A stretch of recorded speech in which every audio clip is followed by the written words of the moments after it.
ನಮಸ್ಕಾರ ಕರ್ನಾಟಕ. ಕೊನೆಗೂ ಬುದ್ಧಿ ಕಲಿತ ಅಶ್ವಿನಿ ಗೌಡ ಗಿಲ್ಲಿಯ ಬಗ್ಗೆ ಮೆಚ್ಚುಗೆ ಮಾತನಾಡಿದಂತಹ ದೊಡವ ಅಂತಕ್ಕಂಥ ವಿಚಾರದ ಬಗ್ಗೆ ನಿಮ್ಮ ಮುಂದೆ ಮಾತಾಡೋಕ್ಕೆ ಬಂದಿನಿ. ಏನಪ್ಪ ಅಂದ್ರೆ ಒಂದು 5-6 ದಿನದಿಂದ ವಿಡಿಯೋಗಳು ಮಾಡೋಕ್ಕಾಗಿರಲ್ಲ.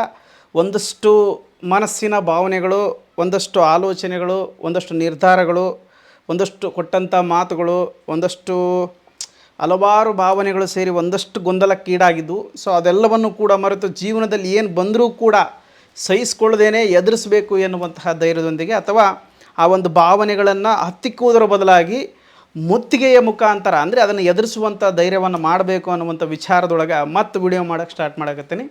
ಒಂದಷ್ಟು ನಮ್ಮ ಲೈಫ್ದಂತಲ್ಲಿ ಅಂಥದ್ದು ಸ್ವಲ್ಪ ಇರುತ್ತಲ್ಲ, ಸೊ ಅದಕ್ಕೋಸ್ಕರ ಒಂದಷ್ಟು ವೀಡಿಯೋಗಳನ್ನು ಮಾಡೋಕ್ಕಾಗಿರಲಿಲ್ಲ. ಸೊ ಇಲ್ಲಿ ಮುಂದೆ ಮತ್ತಷ್ಟು ವೀಡಿಯೋಗಳು ಬರ್ತವೆ. ಈಗ ಹೊಸ ಅಪ್ಡೇಟ್ ಬರ್ತಾಯಿದೆ. ಏನಪ್ಪ ಅಂತಂತಂದರೆ ಅಶ್ವಿನಿ ಗೌಡ ಅವರು, ಈ ವಿಷಯಕ್ಕೆ ಬರಮ್ಮ. ಅಶ್ವಿನಿ ಗೌಡ ಅವರು ಗಿಲ್ಲಿಯ ಬಗ್ಗೆ ಬಿಗ್ ಬಾಸ್ ಸೀಸನ್ 12 ಮುಗಿದಾದ ನಂತರ ಯಾವತ್ತೂ ಬಗ್ಗೆ ಒಳ್ಳೆಯ ರೀತಿಯಾಗಿ ಮಾತನಾಡಿರಲಿಲ್ಲ. ಒಳ್ಳೆಯ ರೀತಿಯಿಂದ ಮಾತನಾಡ್ತಿದ್ಲಪ್ಪ ಅಂದರೆ ಅದು ವ್ಯಂಗ್ಯವಾಗಿ ಮಾತಾಡ್ತಿದ್ಲು.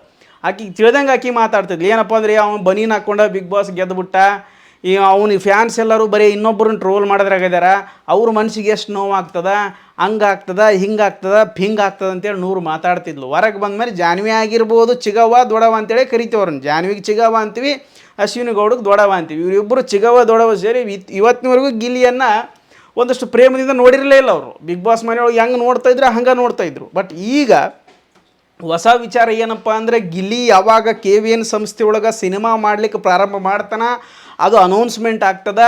ಅದು ಮತ್ತು ಚಿತ್ರದ ಪೋಸ್ಟರ್ ಕೂಡ ಅನೌನ್ಸ್ಮೆಂಟ್ ಆಗ್ತದೆ. ಏನಪ್ಪ ಅಂದರೆ ಪಳಾರ್ ಸಿನಿಮಾ ಎನ್ನುವಂಥದ್ದು ಒಂದು ಭರ್ಜರಿಯಾಗಿ ಒಂದು ಪೋಸ್ಟರ್ ಲಾಂಚ್ ಬಿಡುಗಡೆ ಮಾಡಲಾಗ್ತದೆ. ಆವಾಗ ಒಂದಷ್ಟು ಪ್ರೀತಿ ಹುಕ್ ಯಾರ್ದು ಬಿಟ್ಟದೆ ಯಾರಿಗೆ, ಈ ದೊಡವುಗ.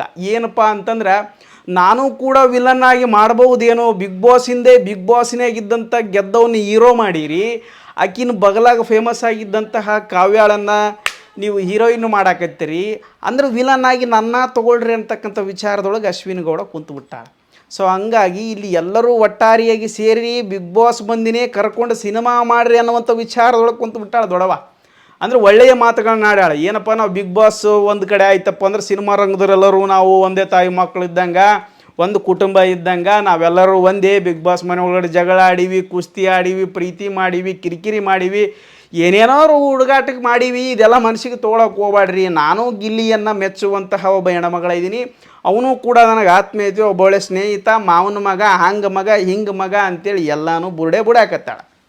ಅದಾದ ನಂತರ ಇನ್ನೂ ಯಾರು ಹೀರೋಯಿನ್ ಆಗಿಲ್ಲ, ಇನ್ನೂ ಯಾರು ಹೀರೋಯಿನ್ ಅನ್ನೋದು ಕನ್ಫರ್ಮ್ ಕೊಟ್ಟಿಲ್ಲ KVN ಸಂಸ್ಥೆ ಅಂತೇಳಿ ವಿಚಾರ ಮಾತಾಡ್ತಾ ಅಲ್ಲಿ ಒಬ್ಬರು ಯೂಟ್ಯೂಬರ್ ಕೇಳ್ತಾರೆ. ಸೊ ಇವಾಗ ಕಾವ್ಯಾಶ್ ಅವರು ಹೀರೋನಿ ಅಂತೇಳಿ ಅನ್ನಕತ್ತಾರ. ಏನು ರೀ ಮೇಡಮ್, ಇದ್ರ ಬಗ್ಗೆ ನಿಮ್ಮ ಅಭಿಪ್ರಾಯ ಏನಂತ ಕೇಳಿದ್ರೆ, ವೈ ನಾಟ್ ಆಗಲಿ ಅಲ್ಲ, ಯಾರ್ದೇನು ತೊಂದರೆ ಐತಿ, ಆಕೆ ಆಗಬಾರ್ದು ಅನ್ನೋದಕ್ಕೆ ಏನು ಕಾರಣ ಐತಿ? ಹೀರೋಯಿನ್ ಆಗಲಿ ಕಾವ್ಯ, ಅದು ಜೋಡಿ ಮೆಚ್ಕೊಂಡಿರುವಂಥ ಜೋಡಿ, ಕರ್ನಾಟಕನೇ ಮೆಚ್ಕೊಂಡಿರುವಂಥ ಜೋಡಿ. ಅವರಿಬ್ಬರ ರೊಮ್ಯಾನ್ಸ್ ಹೇಗಿರುತ್ತೆ ಸಿನಿಮಾದೊಳಗೆ, ಅವರಿಬ್ಬರು ಕಾಮಿಡಿ ಹೇಗಿರುತ್ತೆ ಸಿನಿಮಾದೊಳಗೆ, ಅವರಿಬ್ಬರ ಕಾಂಬಿನೇಷನ್ ಹೆಂಗಿರುತ್ತೆ ಸಿನಿಮಾದೊಳಗೆ ಅಂತೇಳಿ ಎಲ್ಲರೂ ಕೂಡ ವಿಚಾರ ಮಾಡ್ಕೋತಾ ಎಲ್ಲರೂ ನೀವೆಲ್ಲರೂ ಶುಭ ಹಾರೈಸ್ರಿ ಅಂತೇಳಿ ದೊಡವ ಹೇಳಕತ್ತೇಳ. ಅಂದ್ರೆ ಅದಾದ ನಂತರ ವಿಲನ್ ಆಗಿ ನನ್ನನ್ನು ಕರಿಬೋದೇನೋ ಮೇ ಬಿ ಅಂತಂದ್ಬಿಟ್ಲಪ್ಪ. ಅಂದ್ರೆ ಇದರಿಂದ ಏನು ತಿಳ್ಕೊಂಬಿಡ್ರಿ ನೀವು, ನಾ ಎಲ್ಲದಕ್ಕೂ ರೆಡಿ ಇದ್ದೀನಿ. ಈಗ ಮೊದಲೆಲ್ಲ ಸ್ವಲ್ಪ ಸೆಟ್ ಇತ್ತು, ಈಗೆಲ್ಲನೂ. ಆದರೆ ಆಕೆಯ ನಗೆಯಲ್ಲಿ ಒಂದು ವ್ಯಂಗ್ಯ ಅದ. ಅಂದರೆ ಆಕೆ ನಗುಬೇಕಂದ್ರೆ ಮನಸ್ಸಿಂದ ನಗ್ತಾಳೋ ಇಲ್ಲ ನಗೋದು ಹಂಗೆ ನಗ್ತಾಳೋ ಗೊತ್ತಿಲ್ಲ. ಒಟ್ಟಾರೆ ನಗು ಅಂತೂ ಸಣ್ಣ ಹುಡುಗ್ರು ನಕ್ಕಂಗೆ ಆಗ್ತೈತೆ. ಆದ್ರೆ ಆಕೆಯ ನಗುವಿನಲ್ಲಿ ಹಲವಾರು ಭಾವನೆಗಳದಾವೆ, ಹೆಂಗಂತ ಅರ್ಥ ಆಗಂಗಿಲ್ಲ. ಯಾಕಪ್ಪ ಅಂದರೆ ಈ ಚಿಗವ್ವ ಈ ದೊಡವ ಯಾವಾಗ ಚೇಂಜ್ ಆಕಾರ ಹೇಳಕ್ಕೆ ಬರೋಂಗಿಲ್ಲ. ಅಂದರೆ ಬಿಗ್ ಬಾಸ್ ಗೆದ್ದ ಮೇಲೆ ಈ ಒಂದು ಮಾತುಗಳನ್ನ ಆಡಿಬಿಟ್ಟಿದ್ರೆ ಯಾರೂ ನಿಮ್ಮನ್ನು ಹೇಟ್ ಮಾಡ್ತಾ ಇರಲಿಲ್ಲ. ಯಾಕಪ್ಪ ಅಂದ್ರೆ ನೀವು ಮಾಡಿದಂಥ ಮಾತುಗಳು, ಬನೀನ್ ಹಾಕ್ಕೊಂಡು ಗೆದ್ದುಬಿಟ್ಟ, ಬಡವನ ಪ್ಲೇ ಕಾರ್ಡ್ ಚಾಲೂ ಮಾಡಿ ಗೆದ್ದುಬಿಟ್ಟ, ಹಂಗೆ ಗೆದ್ದ ಹಿಂಗೆ ಗೆದ್ದ ಅಂತಕ್ಕಂಥ ವಿಚಾರಗಳು ಬರಬಾರ್ದಾಗಿತ್ತು. ಇವತ್ತಿಗೂ ಕೂಡ ನೀವು ಗಿಲ್ಲಿಯನ್ನು ನೋಡ್ರಿ, ಯಾವತ್ತು ಮನೆಯೊಳಗಿರ್ತಕ್ಕಂಥ ವಿಷಯವನ್ನು ಬಿಗ್ ಬಾಸ್ ಮನೆಗಳನ್ನೇ ಬಿಟ್ಟು ಬಂದುಬಿಟ್ಟ. ಯಾವುದೋ ಒಂದು ಕಾಲೇಜ್ ಒಳಗೆ ಮೈಸೂರಾಗ ನೀವು ಒಂದು ಫಂಕ್ಷನ್ಗೆ ಹೋಗಿದ್ರೆ ಅಲ್ಲಿ ಕೂಡ ನಮ್ಮ ಅತ್ತೆಮ್ಮಗಳು ಮಾತಾಡ್ತಾ ಅಂತ ಹೇಳ್ತಾನೆ. ಅಂದರೆ ಯಾವುದೇ ಫೀಲಿಂಗ್ಸ್ ಇಲ್ಲ. ನೀವು ಏನೇ ಕೌಂಟ್ರ್ ಕೊಟ್ಟರು ಕೂಡ ಬಿಗ್ ಬಾಸ್ ಮನೆ ಒಳಗೆ ಬಿಡ್ತಾ ಇದ್ದಿಲ್ಲ ಅವ್ನು. ನಿಮಗೆ ಕೌಂಟ್ರ್ ಪಕ್ಕ ಕೊಡ್ತಾನೇ ಇರ್ತಿದ್ದ. ಬಟ್ ಈಗ ಹೊರಗಡೆ ಬಂದಮೇಲೆ ಯಾವುದೇ ಕೌಂಟ್ರ್ ಕೊಟ್ಟಿಲ್ಲ, ಯಾರಿಗೂ ಕೂಡ ಈ ರೀತಿ ಮಾತನಾಡ್ಬೇಕು ಆ ರೀತಿ ಮಾತನಾಡೋ. ಇನ್ನು ಬಿಗ್ ಬಾಸ್ ವಿಷಯನೇ ಎತ್ತಿಲ್ಲ, ಸಿನಿಮಾ ರಂಗದ ವಿಷಯನೇ ಎತ್ತಿಲ್ಲ. ತನ್ನ ಕೆಲಸ ಏನಾದ, ಎಲ್ಲಿ ನಿದ್ದೆ ಮಾಡ್ಬೇಕು, ಎಲ್ಲಿ ಊಟ ಮಾಡ್ಬೇಕು ಅನ್ನೋದೇ ಅವ್ನಿಗೆ ಅರಿವು ಇರಲ್ಲ. ಇನ್ನು ನೀವೆಲ್ಲರೂ ಹೇಳಿ ತಿಳ್ಕೊಂಡು ಅವ ಯಾಕೆ ತಲೆ ಕೆಡಿಸ್ಕೊಂಡು ಕೂದಿರ್ಬೇಕು. ಸೊ ಅದಾದ ನಂತರ ಯಾರಿಗೂ ಕೂಡ ಕೌಂಟ್ರ್ ಕೊಡೋಕೆ ಹೋಗಲ್ಲ. ಅಷ್ಟು ಮೃದು ಮನಸ್ಸಿನ ಒಳ್ಳೆ ಹುಡುಗವ. ಅದಕ್ಕಾಗಿ ಅವನಿಗೆ ಅವಕಾಶಗಳು ಹರಿದು ಬರಾಕತ್ತಿ ಬಿಟ್ಟವು. ಅದು ಕೆ ವಿ ಎನ್ ಸಂಸ್ಥೆಯಿಂದ ಅವಕಾಶ ಮಾತಪ್ಪ ಅಂದ್ರೆ ಅದು ಸಾಮಾನ್ಯ ಮಾತಲ್ಲ. ಕೆ ವಿ ಎನ್ ಅಪ್ಪ ಅಂತಂತಂದರೆ ಇವತ್ತು ದೊಡ್ಡ ಮಟ್ಟಿಗೆ 5-6 ಭಾಷೆಗಳಲ್ಲಿ ಸಿನಿಮಾ ಮಾಡುವಂತಹ 10 ಕೋಟಿಗಳ ಒಂದು 100 ಕೋಟಿಯನ್ನು ರೂಪಾಯಿಗಳನ್ನು ಹಾಕಿ ಸಿನಿಮಾ ಮಾಡುವಂಥ ಒಂದು ಸಂಸ್ಥೆ. ಸೊ ಅಂಥ ಸಂಸ್ಥೆ ಒಳಗೆ ಗಿಲ್ಲಿಗೆ ಅವಕಾಶ ಸಿಕ್ಕತ್ತಂದ್ರೆ ಮತ್ತೆ ಇನ್ನೇನು ಅದಕ್ಕಿಂತ ದೊಡ್ಡ ಸಂತೋಷ ನಮ್ಮಂಥ ಅಭಿಮಾನಿಗಳಿಗೆ ಮತ್ತೆ ಇನ್ನೇನು ಬೇಕಾಗ್ಯದ.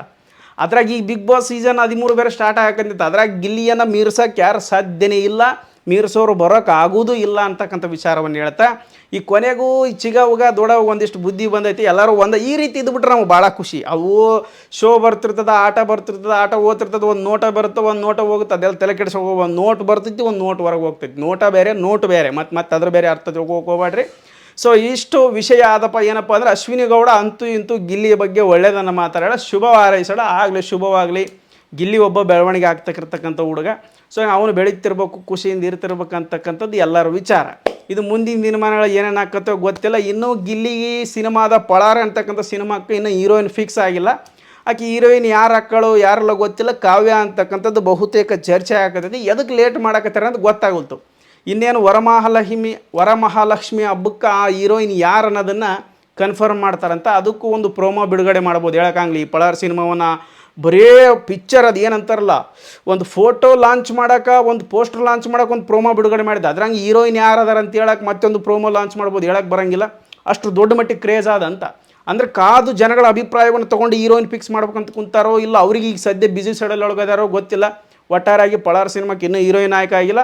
ಆಗಲೇ ಸಿನಿಮಾದ ತುಣುಕುಗಳು, ಸಿನಿಮಾ ಶೂಟಿಂಗ್ ನಡೆದಂತೇಳಿ ಸ್ವಲ್ಪ ಪೋಸ್ಟರ್ಗಳು ಅಡ್ಡಾಡಕೈತಿ ಬಿಟ್ಟು ಫೋಟೋಗಳು. ಅಭಿಮಾನಿಗಳು ಕೂಡ ಅಲ್ಲೆಲ್ಲ ಹೋಗಿ ಭೇಟಿ ಮಾಡಕತ್ತಾರೆ. ಮುಂದಿನ ದಿನಗಳು ಏನಾಗುತ್ತೋ ಗೊತ್ತಿಲ್ಲ. ಒಟ್ಟಾರೆಗೆ ಅಶ್ವಿನಿ ಗೌಡ ಅವ್ರಿಗೆ ಬುದ್ಧಿ ಬಂದೈತೆ. ಇದೇ ಥರ ನಿಮ್ಮ ಬುದ್ಧಿ ಇರಲಿ, ಎಲ್ಲರೂ ಒಗ್ಗಟ್ಟಾಗಿ ಸಾಗ್ರಿ. ಅವೆಲ್ಲ ಬಿಗ್ ಬಾಸ್ ಮನೆಯೊಳಗೆ ಆಗಿರ್ತಾವೆ, ಹೋಗಿರ್ತಾವೆ. ಸುಡುಗಾಡ ದುನಿಯಾ ತಲೆ ಕೆಡಿಸ್ಕೊಳಕ್ಕೆ ಹೋಗ್ಬೇಡ್ರಿ ಅಂತ ಹೇಳ್ತಾ ಎಲ್ರಿಗೂ ಶುಭವಾಗಲಿ. ಈ ವಿಡಿಯೋ ಮುಗಿಸ್ತೀನಿ.